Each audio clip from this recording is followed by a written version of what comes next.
If you want to make unique baby cards that aren't just pink or blue, I've got you. In this video, I'm sharing 4 creative techniques from subtle backgrounds and embossed panels to shaped cards and interactive shakers, all with a gender-neutral color palette that works for any new arrival. I'll walk you through step by step, show you clever hacks, and share tips to make your cards look polished, professional, and absolutely adorable. Grab your supplies and let's craft something truly special for the little one on the way. Let's dive in. The first card will be a clean and simple card in yellow and soft gray, a really lovely gender-neutral palette. Perfect for when you want something cute, but you don't want to be accused of color stereotyping a baby. I'm using fog cardstock along with this better press plate and these adorable stamps and coordinating dies, all from Spellbinders. I'll use the press plate to create the background and then add a stamped image on this bright saffron cardstock for a little contrast. So let's get started. I'll start with the background. This will be an A2 card, and I'll be using a pre-made card base to save some time and my sanity, but you'll see how that totally backfired. I'm just adding a touch of temporary adhesive to pick up the panel, and now I can go ahead and place the press plate on the platform. For ink, I'm using Rocky Slope from Pinkfresh Studio because I want a soft, subtle background.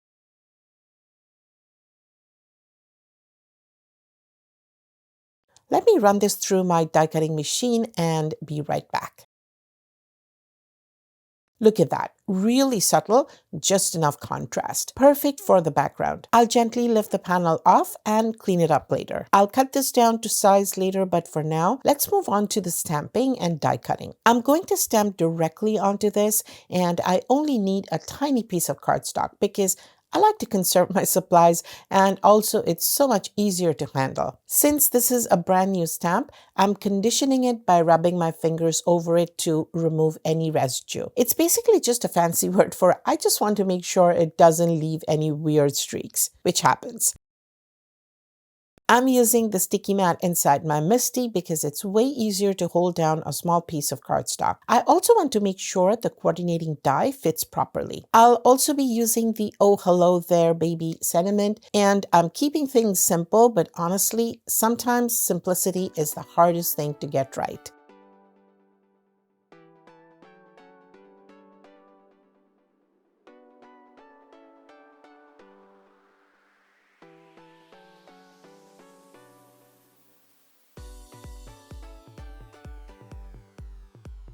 Perfect, it's stamped beautifully. I'll clean this up, and while I still have my MISTI out, I'll stamp the sentiment as well.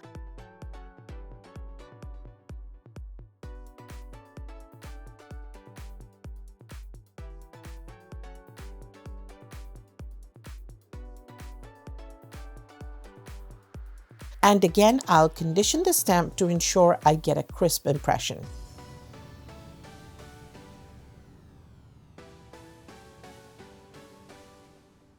Okay, maybe one more impression.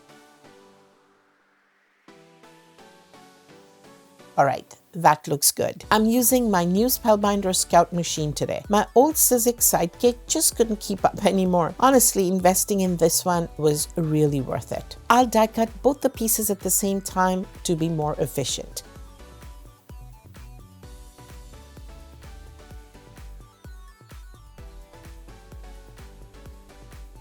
At this point, I felt the card was looking a little too plain with just Pooh and the sentiment. I originally wanted to keep it simple, but I decided to add a band using the ribbon and trim set that's part of the same collection, along with some brushed black cardstock. I also used these 2 A2 matting layer dies to create a black frame, and I love the contrast. It's still simple, but not as plain anymore. Now I'll start putting everything on the card front.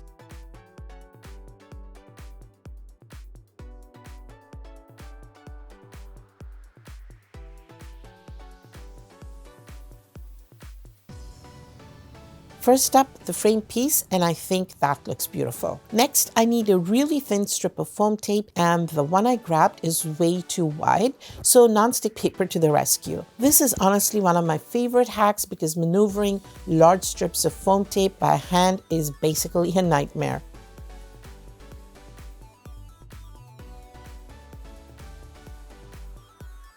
I knead this roughly along the thirds. I need to pop up Pooh Bear's head with a bit of foam tape so it's supported.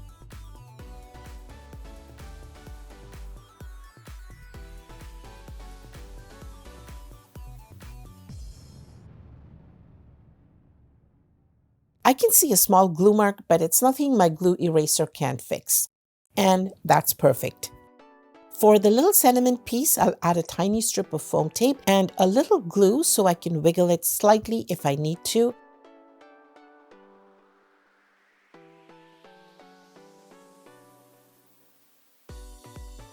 And I'll place it right here.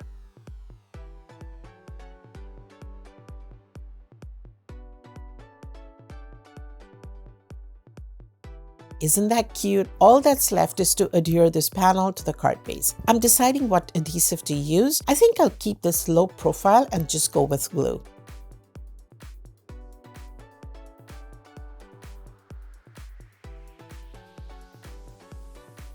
Okay, slight problem. This card base has already been stamped for a vertical design, but since this one's going to be horizontal, I can't use it. So I'll create another card base, adhere the panel, and be right back. I created a new card base and I also end up adding a few gems afterward, which you'll see in the finished card photos. Cute, simple, and ready to impress the parents. Let's move on to the next one, which will be a shaped card, and it's going to be adorable. For this next one, I'm going to use this set of dies. I'll create a focal point using the pram because nothing says vintage baby vibes quite like a pram. And I'll create the background using the Hello Baby stamp. But before I do all of that, there's actually quite a lot of die cutting involved because these are all the dies I need to cut out. And yes, there are quite a few of them. This is one of those trust the process moments, believe me. I'm going to use this panel of mint cardstock as the background for the card, and then I'll use these different colors to die cut all the other parts of the pram. So let me get everything ready, do all the die cutting, and I'll be back. I've completed the die cutting and I used the scalloped edge die from an older die set because I want to make a shaped card like I mentioned. I cut out these two white panels that I'll use for the card base. I also used this stitched oval from the set to cut out the center. Now what I did was position the oval in a way that this could actually become an aperture card later on. So instead of just cutting it randomly, I kind of strategized the cutting. This piece I'm not going to use right now, but I will use these of course. I also ended up adding this lemon chiffon cardstock. This is from Salmon Says Stamp. I'd originally cut everything thinking I'd do a saffron pram, but using the same shade felt a little boring, so I switched things up. This blue is just going to be an accent piece, and I used fog for the wheels, the rims, and all of that. I also have two of these tiny pieces here, and I'll check later which one looks best on the handle of the pram because even prams deserve good accessories, right? So this is basically the handle that sits on the frame. Now let's get started. I'll start by building the card base and then I'll work on the background and I'll show you how I do that. First, I'm going to grab my scoreboard. I want to make sure I have the pieces oriented the right way because once it's glued down, there's no pretending, as I sometimes do, that it was intentional. I need the card to open easily, so if I just stick the sides down, it won't work as well. What I'll do instead is copy what Jennifer Maguire does, because honestly, if Jennifer does it, it's probably a great idea. I'll take this panel and score it at about 3/8 of an inch right here. My grip slipped and I now have a score line where I don't want it, but that's okay. I can fix that by gently rubbing down the score line from the reverse side. Where is 3/8? Right here. Now that I have the 3/8 mark, I'm going to use my washi tape marker and align it up so I can see it clearly, because scoring way over here in the corner is not for me. Since this is thick cardstock, I'm going to flip it over, line it up again, and score. Now I can fold this and just break down the fibers a bit. I'm going to adhere this using glue and I'll apply quite a bit because I really want this to hold and not come unhinged later.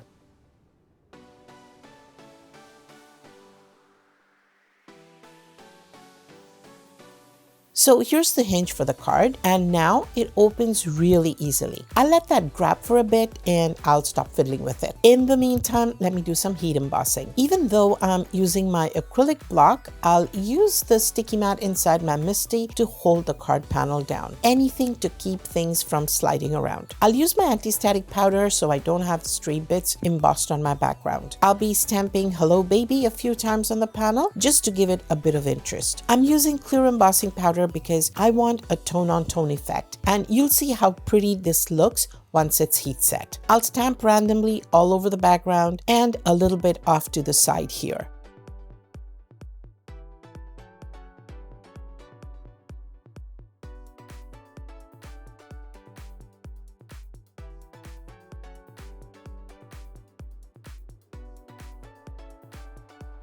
Before zapping the panel, I'll let my heat tool warm up. I like to heat set from the back first because the embossing turns out way smoother that way, and then I'll hit it from the top for a couple of seconds just to keep warping to a minimum. There we go. Such a pretty Hello Baby background. At this point, the card base should be dry and well adhered. Here's the hinge, and look at that. It opens beautifully. Now I want this piece to go right in the center, and I'll pop it up with some foam tape.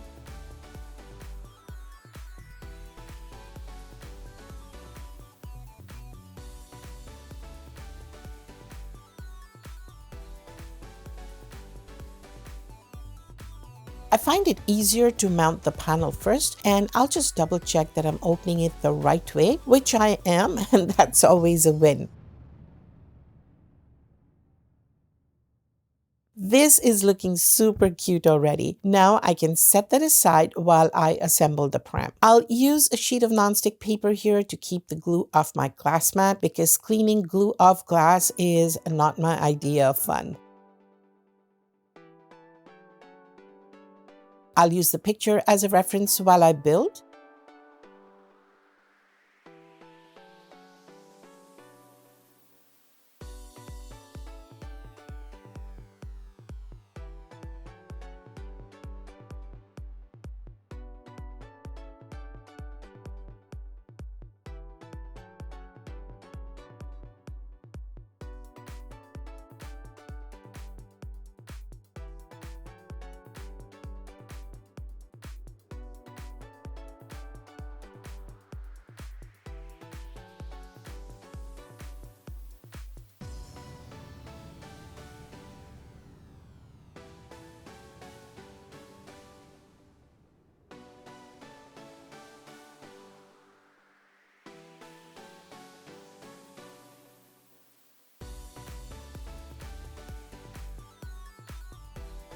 And the pram is ready. All that's left now is to adhere it in the center with some foam tape. This card already has a sentiment, so I'm not going to add anything else to clutter it.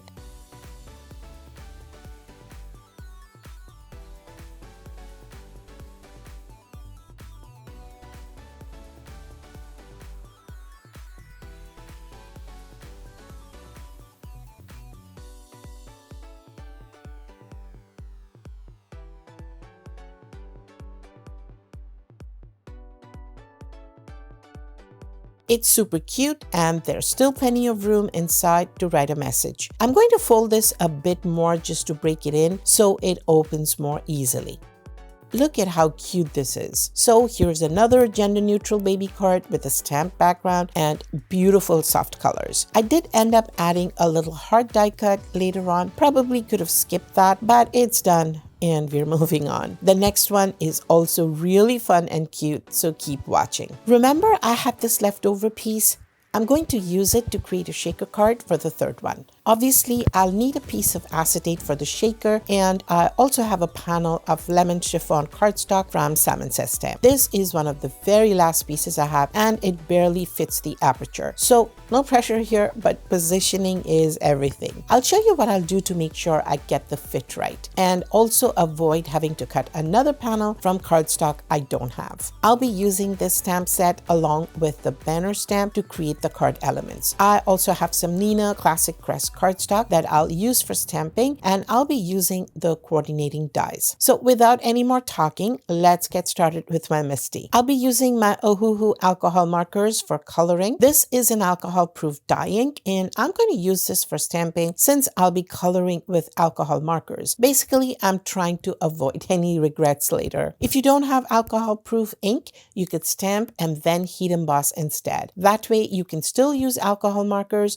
without any smudging. Since I do have alcohol-proof ink, I'll skip the heat embossing this time. I'll do all the stamping and die cutting first and then move on to coloring. There's one thing I want to point out here. This banner is pretty narrow, and if I stamp directly onto it, aligning everything can get a little tricky. I did cover this in one of my previous hacks videos, so I won't show it again to save time, but I'll link to that video in this video's description. That's stamped beautifully, but I'll stamp once more just to be safe. And if you're curious, this is the Spectrum Noir Finesse line of inks. Since this is alcohol-proof ink, I'll have to clean the stamp with water because alcohol won't do a thing here. I'll cut out the stork and I'll also cut out the banner at the same time and stamp on it later. I already have one set of die cuts, but I'll cut a second one of both the stork because I want to stack them instead of using foam tape. All right, now let's move on to coloring. For the stork, I decided to add a bit of shading. These markers are amazing, much more affordable than Copics, and they work beautifully. I'll use a darker gray for the wingtips.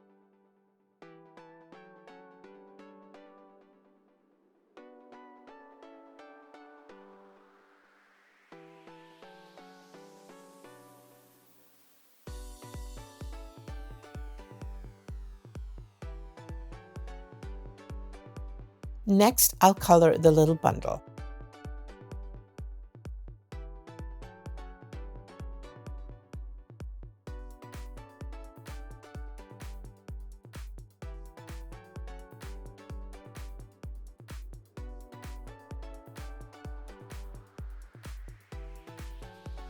For the bear, I'll use a darker brown for the shaded areas.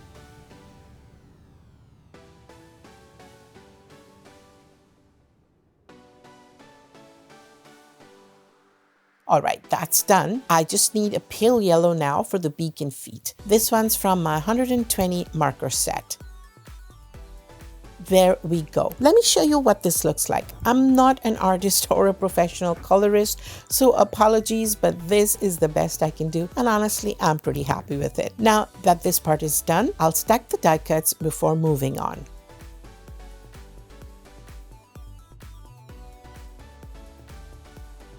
These layers are really thick. They almost feel like chipboard, which is perfect because I needed them to have a 3D effect without being two-dimensional like with foam tape. Before adding the acetate, I want to make sure this is positioned correctly. I can't adhere it yet because the acetate needs to go behind it, but I'll center it as best as I can using temporary adhesive. Actually, let's do it this way. I'll center the panel on the card front and adhere it temporarily so I can still adjust it if needed. That works perfectly. I'm not going to move it. Instead, I'll use a scrap piece of cardstock to slide glue underneath the panel so I don't disturb the placement. One of those little tricks that I learned from BB camera that saves a lot of frustration.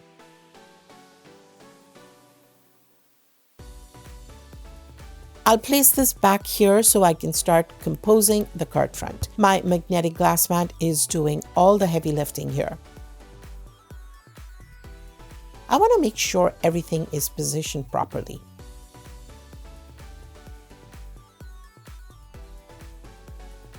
This will go here. Oh, I almost had him upside down. I want him to swing a little, and honestly, that movement is kind of adorable. I'll place the banner at the bottom, maybe like this.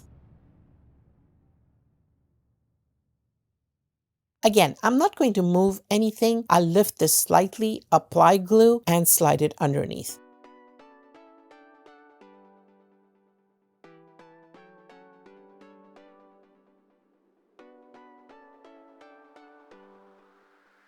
And I'll let that sit for a moment. While that's setting, I'll line up the acetate behind the window. This acetate is from AliExpress and it has a protective film on both sides. So I'll remove one side first and then the other side. Always double check because we've all forgotten one side at least once. At least I have.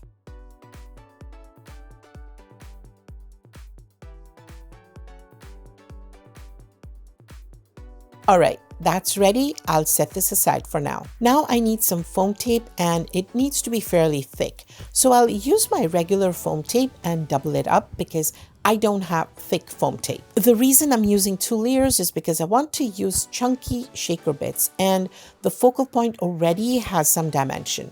If there isn't enough space between the acetate and the background, the shaker bits won't actually shake and that would be tragic. Let's do one final check. I see a bit of glue residue, so I'll clean that up with a tissue and a little rubbing alcohol, being very careful not to touch the cardstock. Now I'll add the shaker bits. I'm using these shaker elements from Alina Cuddle on AliExpress. I like to have everything ready beforehand because static is very real with shaker cards. And if you're wondering why the release paper isn't peeling nicely, this foam tape is from the dollar store. You kind of get what you pay for. But honestly, I use a lot of foam tape and this is way more affordable than the name brand versions.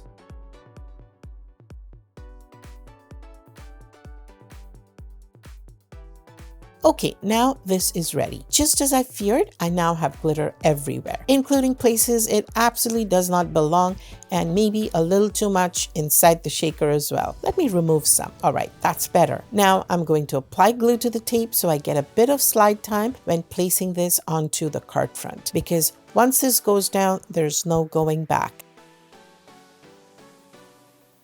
All right, let's turn this around and please wish me luck.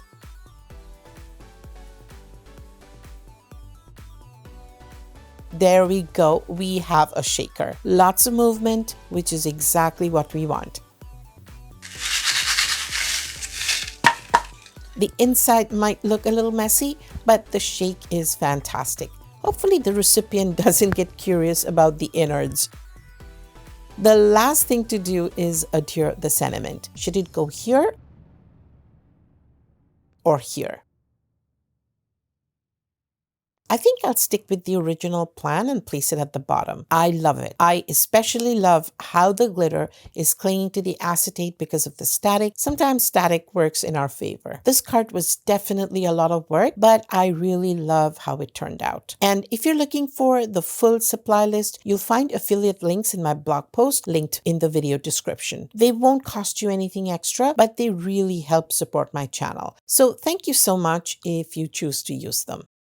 For this final card, I'm using the truly last bit of my lemon chiffon cardstock and I'll add in the mint later. I'll be using this Hello Baby stamp set again to create these 2 little cuties. And I'll do a welcome little one sentiment because I can use the same banner for it. I'll also use this beautiful 3D embossing folder, but there's a little problem here and that's the border. This panel is a 1/4 inch smaller than an A2 card, and when embossing, I won't get the border on all 4 sides.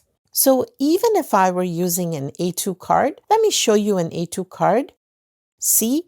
If I use this, I'll get the scalloped border on all 3 sides, but not on the bottom. I could try creating a faux border, but that's too much hassle right now, and I'll save that for another techniques video. So instead, I'm just going to use the top part of the folder, and I'll trim the edges as needed to get the size and design I want, and then I'll add my own trim with this die over here. You'll see what I mean in just a sec. So let me start by embossing this panel. By the way, I like to store an embossed panel with my embossing folders this way, so I have a visual reference of the design. Photos are nice, but having a real embossed panel makes it easier to see how it will actually look. If you want to see how I store my craft supplies, I have a video with 5 storage hacks. I'll link to that in the video description. I'll position the panel around here, somewhere around the top. Since this is a 3D embossing folder, I'll need platform A, the adapter plate, the embossing folder with my cardstock for embossing with my Spellbinders machine. Please be sure to check the user manual if you're using a different machine. Before I run the embossing folder through, I'll lightly spritz the cardstock with water. I changed my mind and I think I'll slide the card panel down to the middle so I don't get too much of the border around the top. I'll still need to trim the edges later when I assemble the card since I'll get a partial row of blocks at the bottom. Do you see what I mean? This bottom bit gets cut off, which I don't like. So I'll remove it completely so the panel looks more or less symmetrical. I could try to cut the exact size of the panel before embossing, but trimming it down later is way easier. Perfect. I'll place this in the center, but first I need to work on the other pieces, so let's get to that. For this card, I'll heat emboss both the little characters so they'll have some texture that complements the embossed panel.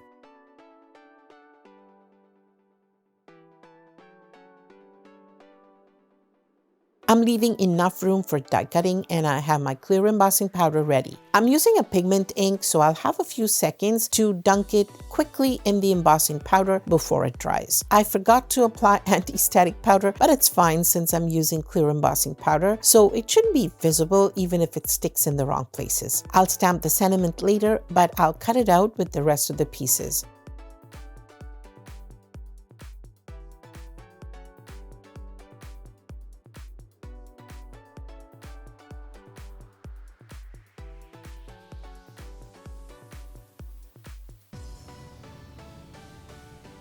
Since I have the die cutting machine out, cut out the trims for the card panel at the same time.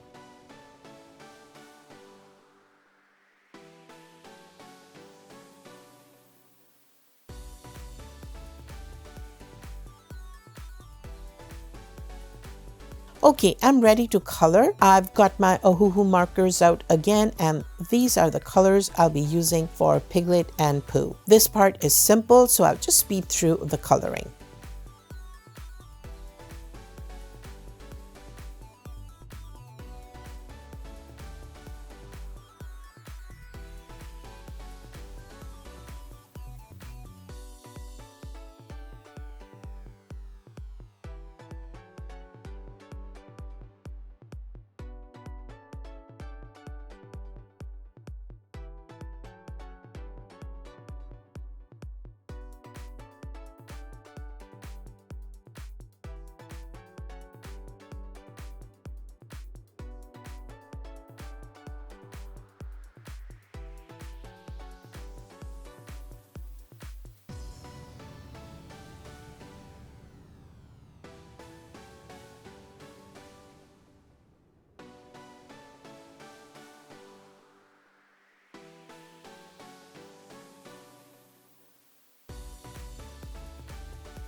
Now, time to assemble. I'll center everything and glue down the pieces.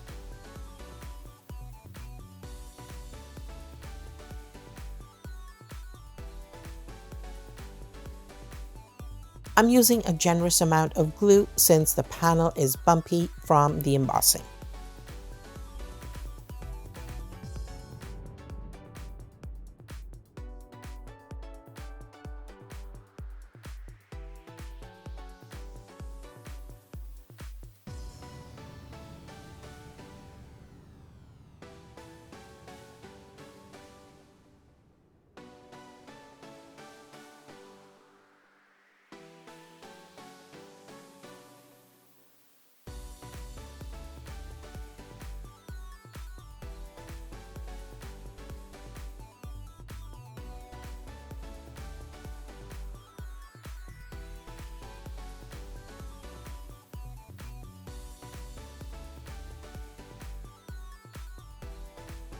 And here we are, another card done, super cute. I do wish I could have used the entire embossed panel, but even without that, the texture is really lovely. And the little cuties are adorable, don't you think? I referred to a number of hacks in this video, so if you'd like to see a few of them in action, you can watch this hacks video next.